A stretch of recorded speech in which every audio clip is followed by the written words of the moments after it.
All right, buckle up because we are diving deep into Celtic religion. We're talking ancient gods and goddesses, rituals, beliefs about life and death, the whole shebang. And thankfully, we've got a fantastic guide for our journey. J.A. McCulloch's book, The Religion of the Ancient Celts. A classic. It is a classic. Published back in 1911, but don't worry, we're going to unpack why it's still relevant today and what it can teach us about the ancient Celts. McCulloch had this really interesting approach to studying the Celts. Okay. He was a master of comparison. So he wasn't just focused on the Celts like in isolation. Exactly. He looked at them in the context of other cultures. I see. And that's really valuable because it helps us understand what made the Celts unique, Right. while also revealing those universal human threads that bind us across time and cultures. Yeah, like those echoes of ourselves in a seemingly distant past. Precisely. I love that. Those common threads.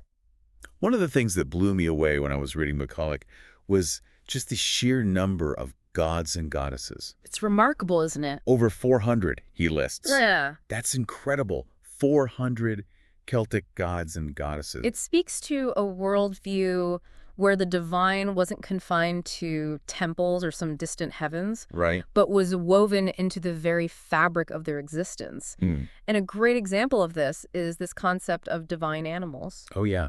Tell me more about that. So they actually had animals that they worshiped. The specific animals, like what? McCulloch mentions the salmon, for example. Imagine a world where a creature like a salmon... Which is a creature that would have been so vital to them. Exactly. Vital to their sustenance, their way of life. Right. And they revered it as a god. That's right. Not just any animal, a salmon. It makes you realize how differently they viewed the natural world. And it wasn't just symbolic, you know. Right. They believed in this direct lineage to the divine. Okay. McCulloch mentions this idea that the Celts saw themselves as descendants of Despater, who was an underworld god. Wow. Imagine tracing your family tree back to a deity. It's a far cry from how we tend to view our place in the cosmos today. It really is. Okay, so we've got like 400 gods and goddesses. Yeah. We've got Irish ones like Dagdalug, the Tuatha De Danann. Then you've got the Welsh ones, Bran Arian Rod. How do we even begin to make sense of this vast pantheon? Well, it's important to remember that these weren't just like names on a list. Right. These were their stories. These were their epic tales with heroes and deities battling for cosmic balance. And McCulloch thankfully gives us a roadmap, right? He organizes these deities by their roles. Okay. Gods of fertility, war, death, and so on. So he gives us a way to kind of categorize them. Exactly. And he even draws these really compelling comparisons between the Irish and Welsh deities, revealing some intriguing similarities. Okay, like what? We'll take Lug, for example. Lug is a prominent figure in the Irish pantheon. Right. And then you have Lugh from Welsh mythology. Okay. And McCulloch proposes that their names might actually share a common root, hinting at this broader pan-Celtic pantheon. Pan-Celtic meaning some gods and goddesses that were maybe venerated across different Celtic cultures. Exactly, and not just confined to a specific region. I see. And that's what's so fascinating about McCulloch's work. He allows us to identify these broader patterns and connections, Right. leaving this more comprehensive understanding of the ancient Celtic world. And speaking of connections, McCulloch makes a really intriguing one that I know will pique your interest, especially given your fascination with Arthurian legends. Oh, do tell. Yeah.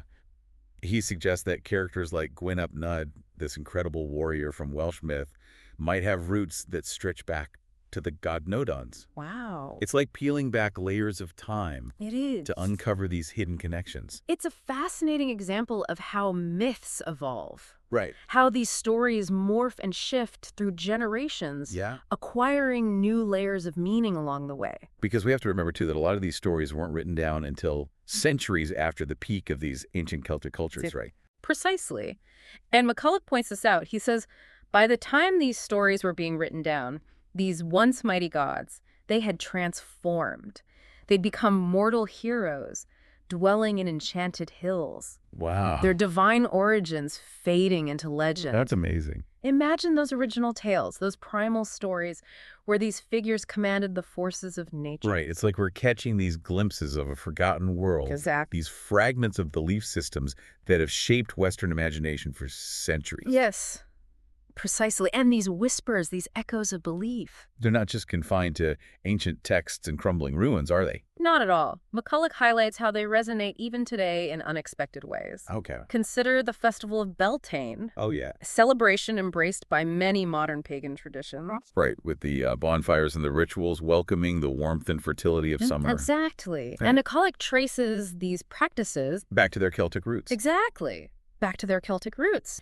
He paints this vivid picture of Beltane as it was likely celebrated centuries ago, massive bonfires blazing beneath the night sky, Wow. this potent symbol of the sun's life-giving energy. He even describes how cattle were driven between these flames, Really? a ritual act to ensure protection and fertility for the coming seasons. It's a powerful image. It is, isn't it? Fire as this destructive but also life-giving force. Exactly, Yeah. this dual nature. But McCulloch doesn't shy away from some of the more challenging aspects of Celtic religion either. Right. He delves into the practice of human sacrifice, a topic that I think for a lot of us today is difficult to fully comprehend.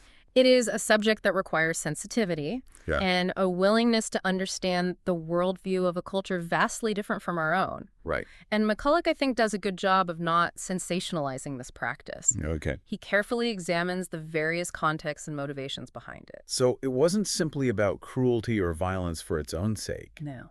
These acts were deeply intertwined with their beliefs about the balance between the human and the divine. Precisely. Yeah. This delicate balance, this reciprocal relationship. Right. And it's important to remember that human sacrifice wasn't the only form of offering. Right. McCulloch describes a whole spectrum of offering. Oh, sure. From the sacrifice of animals to the offering of crops to the crafting of these elaborate and precious objects, all of these acts of giving. Seen as essential to maintaining that harmonious relationship with the cosmos. Precisely.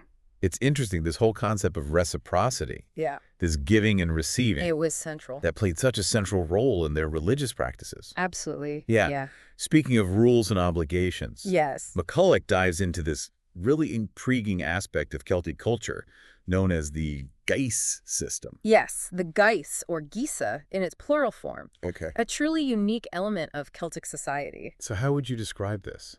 Think of it as this personalized code of conduct, Okay. often with supernatural consequences for violating it. Okay. And it wasn't like a universal set of rules. So it wasn't like the Ten Commandments. Yeah. Exactly. Each individual might have their own specific Gisa, often bestowed upon them by the gods or by powerful figures in their lives. Wow. And this really fascinated McCulloch. So what kind of things might be considered Gisa? Like what sorts of actions were forbidden under this system? He provides some really compelling examples. A warrior, for example, might be forbidden from eating certain foods before a battle, or from striking an opponent who had surrendered. Wow. A king might be prohibited from entering certain sacred groves or from looking upon the sun at a particular time of year. It's so specific. It is. And these Gisa were deeply intertwined with personal honor and destiny. Oh, I see. And transgressing them could have dire consequences, ranging from misfortune and illness to even death. It makes you wonder how they kept track of all of this. All these personal taboos. Yeah. Like, was there someone who was tasked with remembering and enforcing these Gisas? That's where the Druids come in. Okay. McCulloch dedicates a significant portion of his book to unraveling the enigmatic role of the Druids in Celtic society. And we've talked about the Druids before on this show. Yes. But they're shrouded in so much mystery. They are. And I think a lot of that has to do with the fact that they didn't really keep written records of their own. Exactly. We have to rely on the accounts of outsiders. Right. So what does McCulloch have to say about them? Well, he emphasizes that they weren't just priests or keepers of religious knowledge. Okay. They were the scholars, the judges, the advisors to kings. Wow. Imagine them as the keepers of tradition, the interpreters of the will of the gods, and the guardians of the sacred knowledge of the Celts. They sound like incredibly powerful figures, wielding influence in both the spiritual and secular realms. Indeed. And McCulloch suggests that their power stemmed from their deep understanding of the natural world, Okay. from the medicinal properties of plants to the movements of the stars. Wow. They were believed to be able to communicate with the gods, predict the future, even wield magic. It's easy to see why they were so revered. It is. But it's important to approach these claims with a degree of historical understanding, right? Of course. while their abilities may have been exaggerated in legend. Perhaps embellished over time. Yeah. But their influence within Celtic society was undeniable. So they were clearly more than just priests. Oh, absolutely. They were the keepers of wisdom, the advisors to the powerful, the bridge between the human and the divine. Yeah, exactly. And McCulloch, I think, rightly emphasizes that Celtic religion wasn't just about these elaborate rituals and powerful figures like the Druids. Oh. It was a faith woven into the very fabric of their lives, Right. shaping their understanding of the world and their place within it. And perhaps nowhere is this more evident than in their beliefs about the afterlife. Ah, yes, the afterlife. Yeah. A topic of endless fascination. Always. So what did the Celts believe happened after death? Well, unlike the more rigid concepts of heaven and hell found in some religions, Okay. the Celts envisioned the afterlife as a realm infused with magic, beauty, and possibility. Yeah. A realm known as the otherworld. The other world. It Yeah. sounds like a place straight out of Celtic myth and legend. What did they believe happened in this mysterious realm? McCulloch describes it as a place where the veil between our world and the realm of the divine thinned. It wasn't necessarily seen as a physical place, like a distant island or a hidden valley, but rather as an ethereal plane of existence. He writes that it was often envisioned as a place of vibrant beauty and abundance, where time flowed differently and the dead could continue their existence in a state of timeless bliss. So a kind of paradise, but perhaps with a touch more magic and enchantment than our modern interpretations. Precisely. And what's fascinating is that McCulloch points to evidence suggesting that the otherworld wasn't just a realm for the departed. He shares accounts of mortals who claim to have journeyed to this mystical realm, either through heroic deeds, feats of magic, or even by accidental crossings. These tales paint a picture of a vibrant world populated by gods and goddesses, mythical creatures, and the spirits of the dead, all intertwined in a tapestry of wonder and otherworldly beauty. Those stories must have been both exhilarating and terrifying for those who heard them.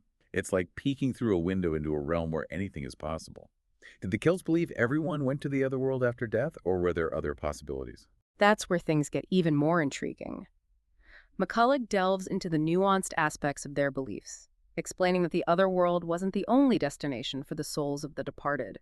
He discusses the concept of ancestral spirits, those who remained close to the world of the living, watching over their families, offering guidance, or even influencing events from beyond the veil.